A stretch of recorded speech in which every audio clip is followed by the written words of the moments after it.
Look, I need you watching our backs. You're a better shot than I am. Huh, really? No? Hello there, Seraphim17 once again. This is my Gears of War 4 Insane Difficulty video walkthrough.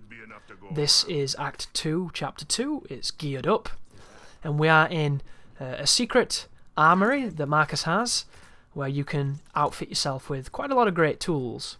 I recommend giving your buddies, giving your entire team, a combination of either marksman rifles, whatever you want to call them, and snipers, or something of that derivative. You can give them maybe a lancer and a sniper, a lancer and a markser. Give them any combination. Retro lancer if you can. I think there's one on the wall. Powerful gun, very useful, could come in handy. But just try and have a nice mix of a standard workhorse weapon and a power weapon, which is what I used to call them in the multiplayer. And unfortunately, you can't make the AI use what you want them to use. It's just not your choice. And I don't think you can give them grenades, which is unfortunate, because they can use grenades. And this section now is going to be a couple of enemies, and we're going to use the vintage Rainbow Six strategy of there is an ammunition box in this room, so I am going to spam grenades, because every time I touch the box, it gives me more grenades. Why do they do this? I don't know, but I'm going to use this. So this wall has infinite grenades. You can throw as many as you want, you can be as sloppy as you want, because you can always get more. And you want to use it to your advantage, which is what I'm going to do. I like to stay in this room because it's quite safe, and then when we fight the boss that's coming up, which is a helicopter of all things, not really doing it for the whole reinventing Gears when they're having us fight things that Call of Duty has us fighting every other fucking level, but you know, they decided it was a thing, so why not? But here comes, I love this line. I love how that's what he's concerned about in that instance. But did you see how it teleported me? That's not an edit, guys, that's what the game does. It pulls you out of where you are to stick you next to a destructible wall to show you that this machine can shoot through walls. So if you come into this, you can proceed to shoot at the engines of this ship. The engines glow so you can see them, they're very obvious. What the boss does is it will aim two lasers at you, it will hit really hard, and then it will start strafing the lasers on other targets. Once it stops shooting at you, you are completely free to shoot it with complete immunity. Afterwards, Jace can say, "It's shooting missiles!" even though he's not called Jace, he's called Del, but you know what I mean, I get confused. And at that point, you need to make sure there is a wall between you and the boss, because if you don't, you will die. The missiles do not question explosive splash on Gears of War. It's not worth it, it was never worth it, and it never works in your favour. And it's really simple, kind of long, and there's no checkpoint, so if you die at any point, you have to fight that first bunch of dudes again, probably, because that's just how the game works. But did you see how fast it can put damage on you? The good news in this room, you can refill the Lancer. You cannot refill the Sniper if you gave it to other people, I don't think. I think there's only 2 of them.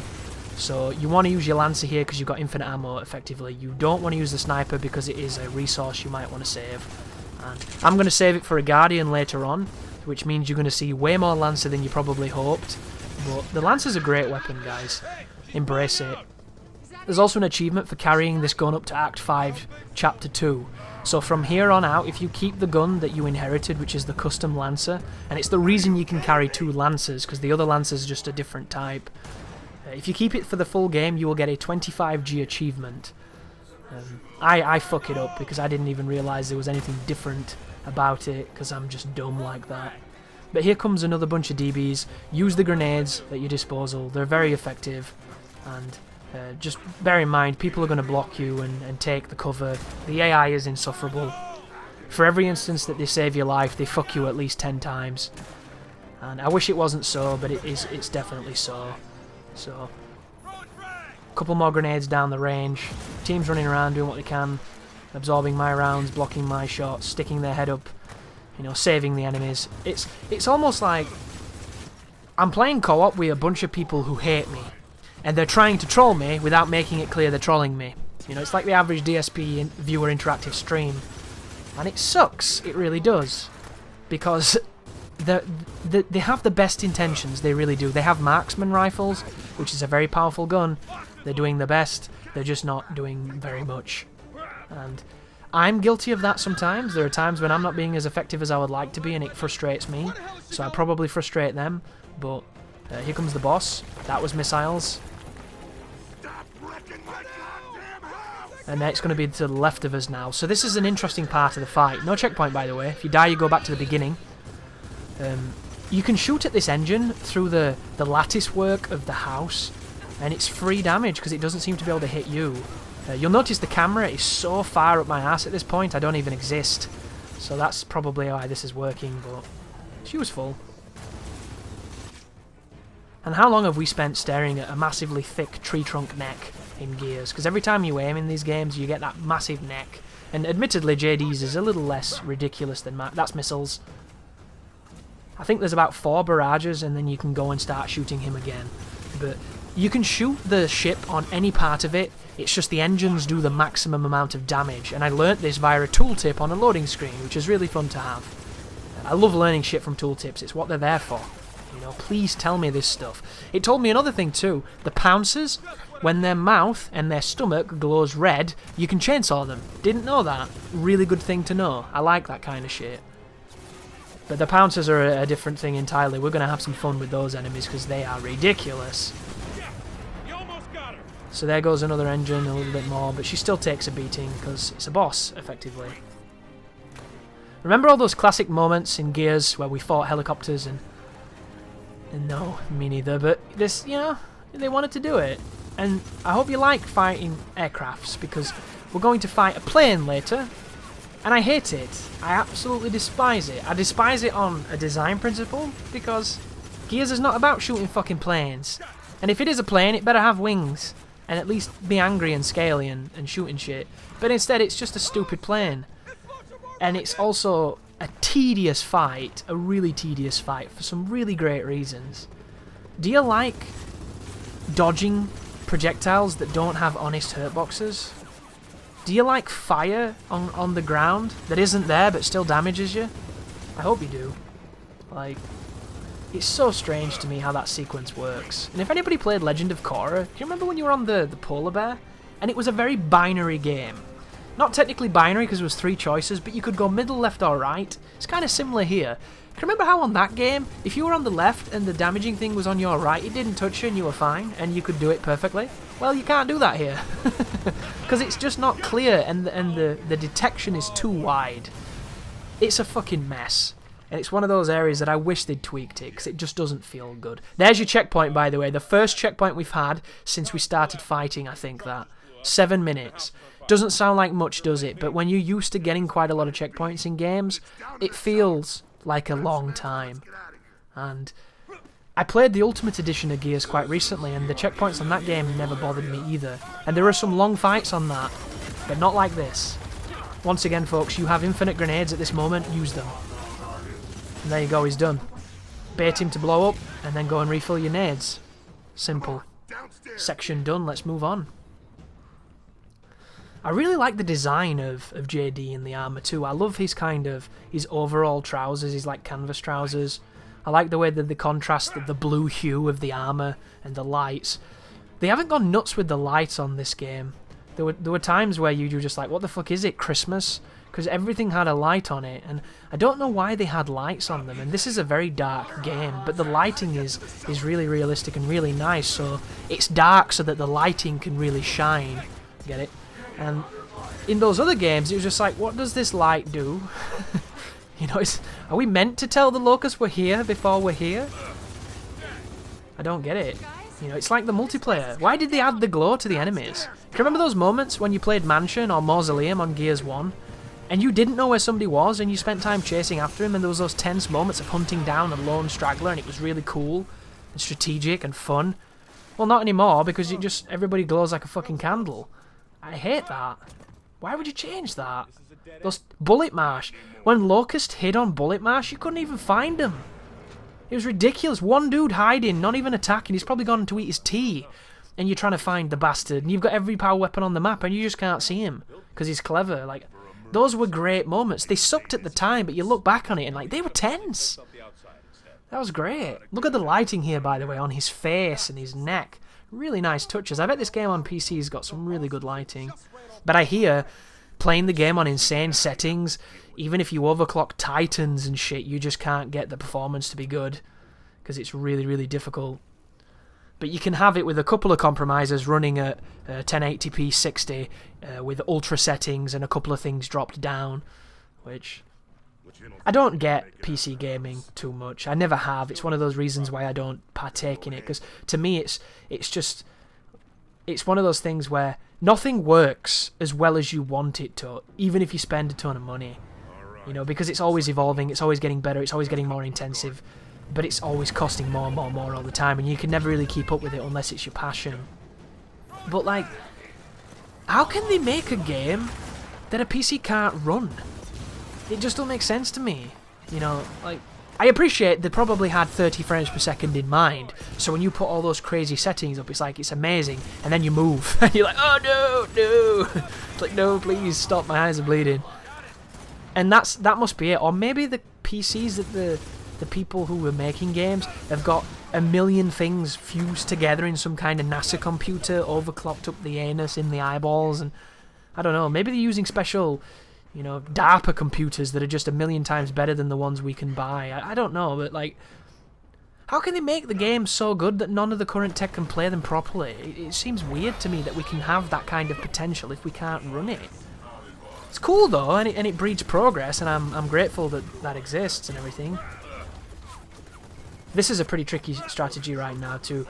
When you get past that first initial phase and you get to that door and it blows up, because of the Guardian who can fire it at range and deal really high damage really quickly, he means that those two heavies that are currently moving forward with quite a lot of ill intent towards us and the trackers all come together to form probably one of the cleverest spawns in the game. I really like this ensemble of enemies because not only does it push you out of cover, but it pushes you into death fast.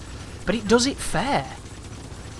You have slow-moving, high-damaging targets pushing you. You have super fast, low-damaging targets that make you get out of cover, and then you have a guy at a distance who's incredibly damaging and accurate who gets you when you're out of cover. So it all culminates in, how the hell do I do this? And that's what difficulty is to me.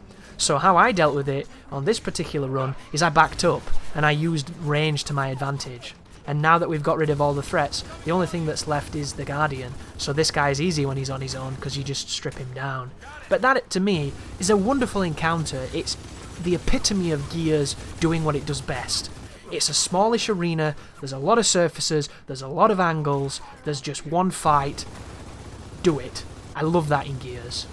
Remember the first fight in Act 4, after the Raven fell, and you rushed into that courtyard and you'd never seen so many boomers and shit, it was great.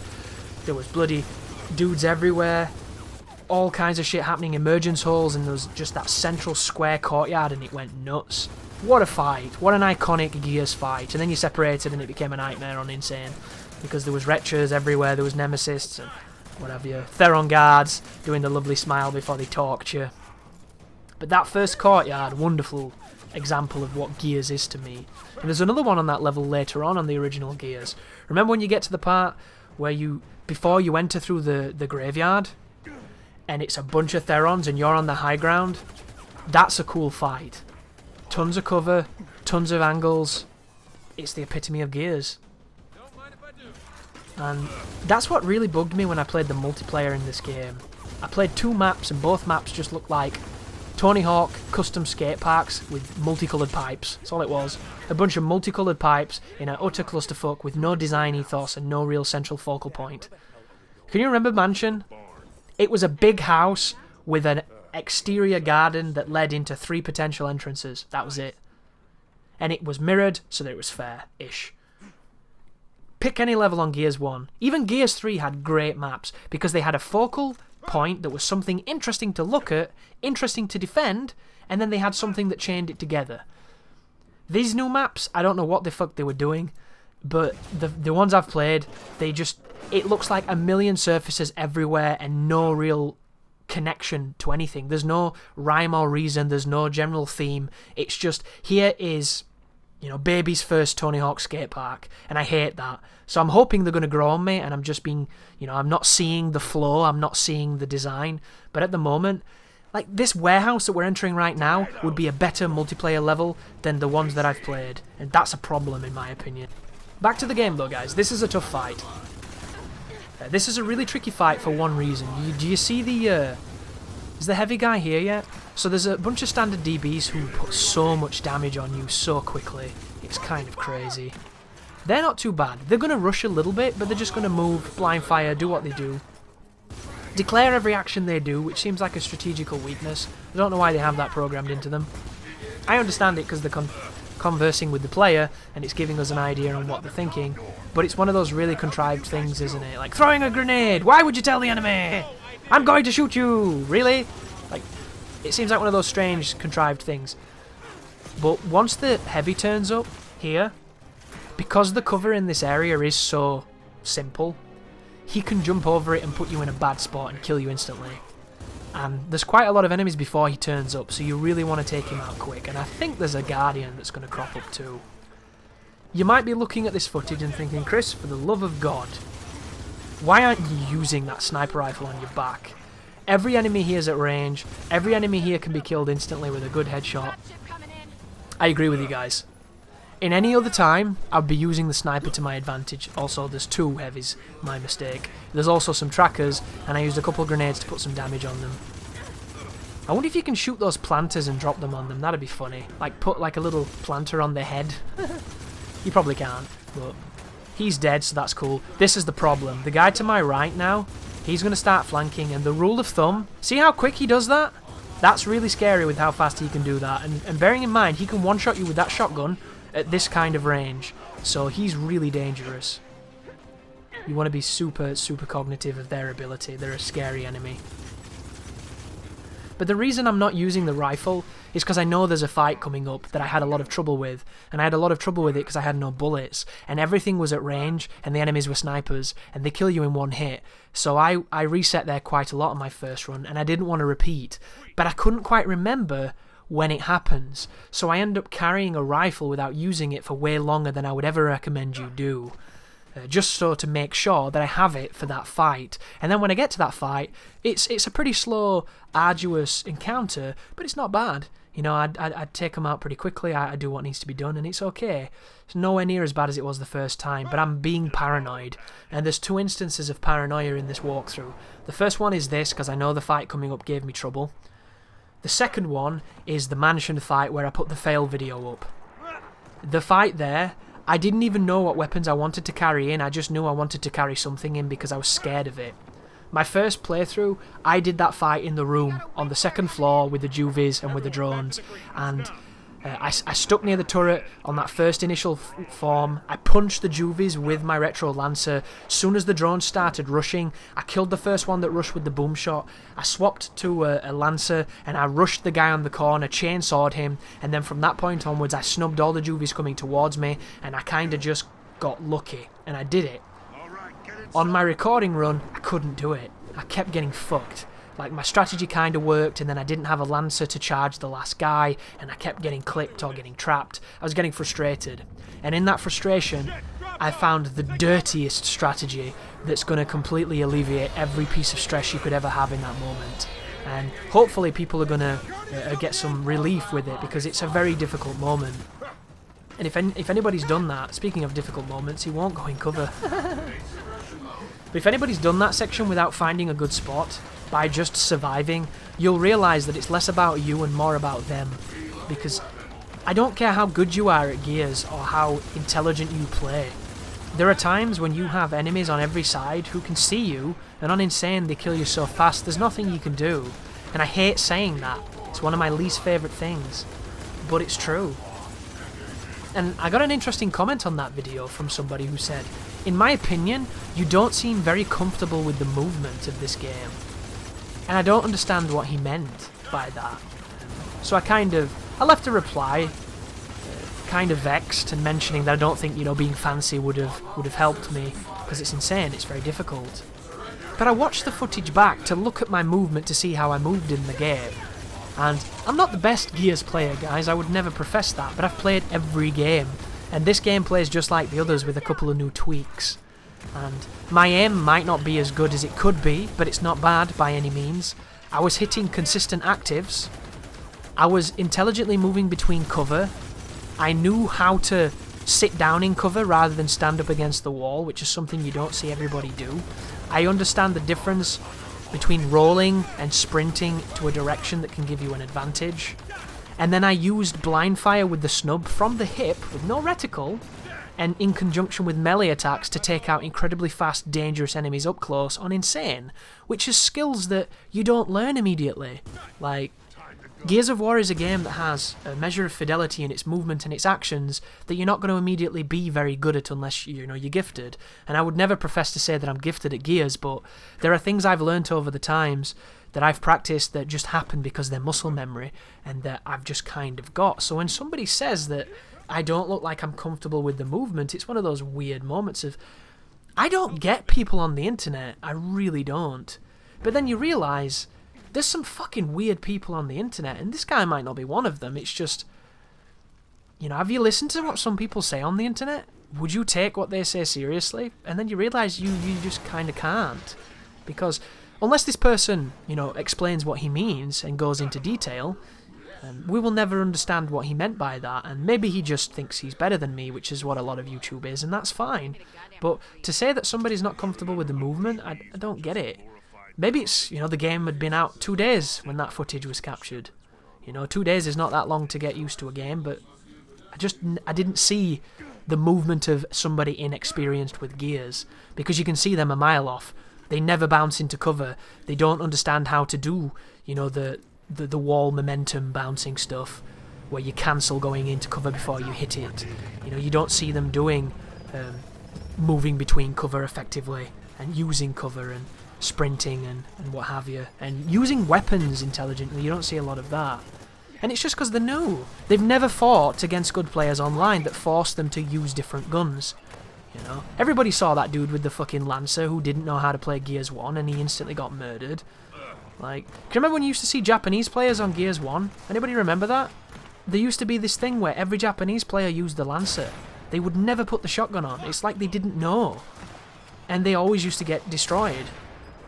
I have these vivid memories of being like, dude, just please take it off just for a moment. Like, at range, when you're in a good position, it's fine, but don't stand out in the open with that where we're all running at you with shotguns, because it's not going to end well for you. You're going to down us, but we're going to kill you and get picked up. Like, Gears is all about utility and what you use, and if you're using the wrong stuff in the wrong situation, you're in trouble. If you're up against the host, you're in trouble.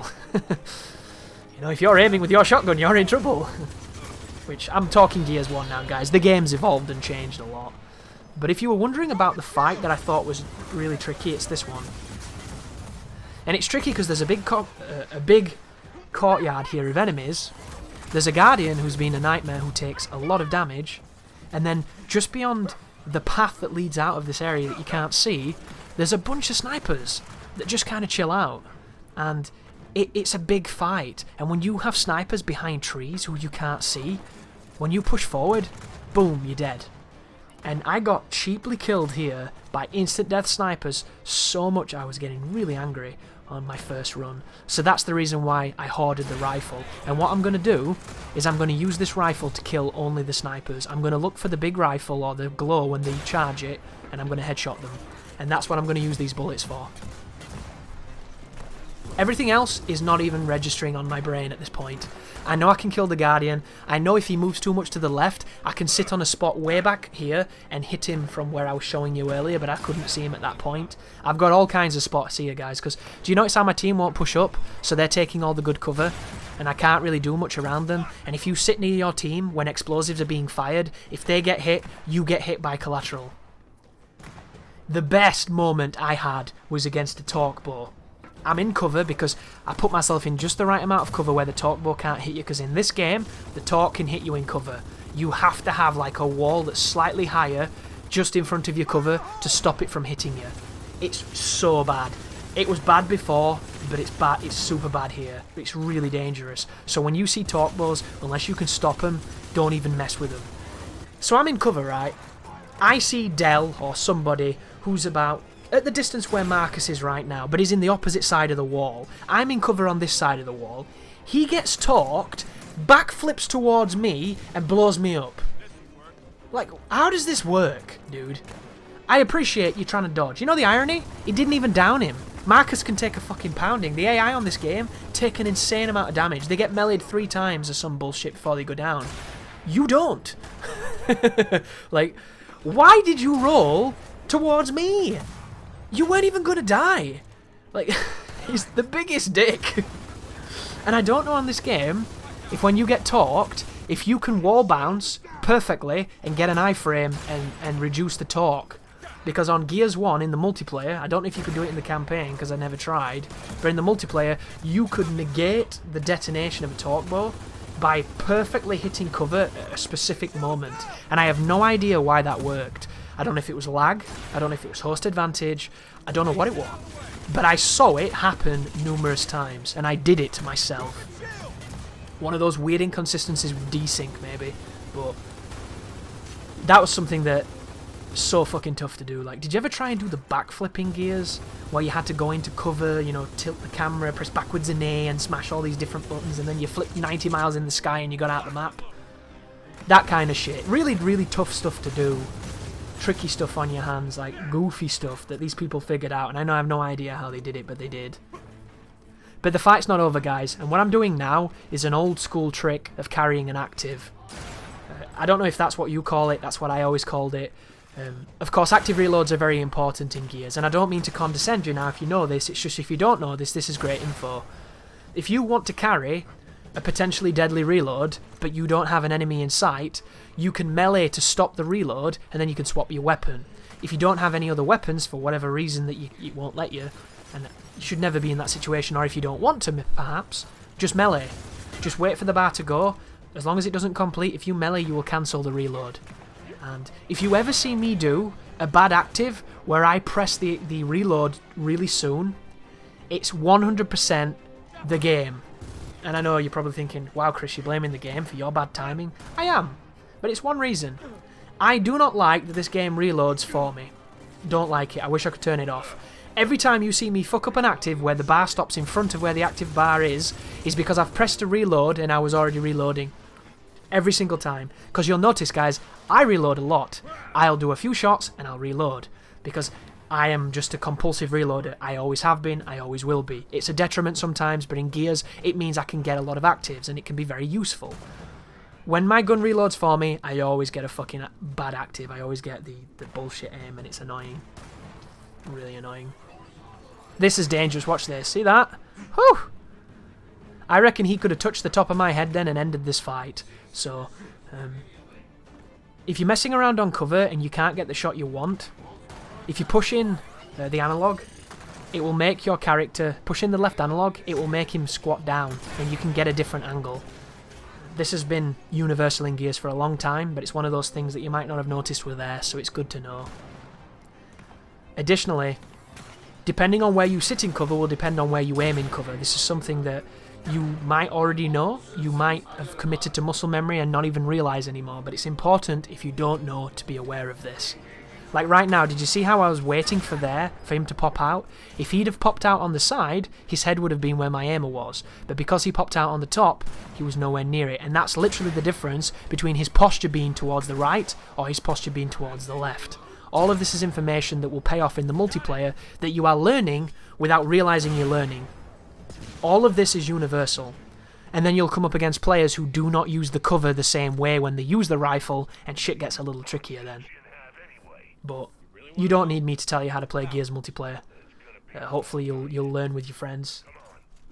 Because Gears is a tough mistress, you didn't like COD. You don't go onto Gears and drop 30 kills every game. You know, it's not built that way. Back in the good old days, when Annex didn't give you kills towards seriously, so no bugger played it, you would go rounds where you didn't get a kill. Because when you died in that game, it was like Counter-Strike. You had to watch the rest of the game, so every life felt precious. And it felt tense. There were some really tense moments, and I'm not a big fan of multiplayer where you don't have respawns, and every Gears after that I played Annex because it always counted the kills correctly. But I'll never forget those days where Warzone or Execution, if you got pissed off at getting lanced when you got downed, were the bread and butter of what we played. And I do have a special fondness for that multiplayer. Over here's a nice Lancer, pick that beast up. And we're moving towards the end of the level, and another boss coming up, which I don't know if they're technically bosses or sub-bosses, but they've got a lot of life and they kill you very quick, so I'll let you be the judge. So thank you for watching, And you take care now.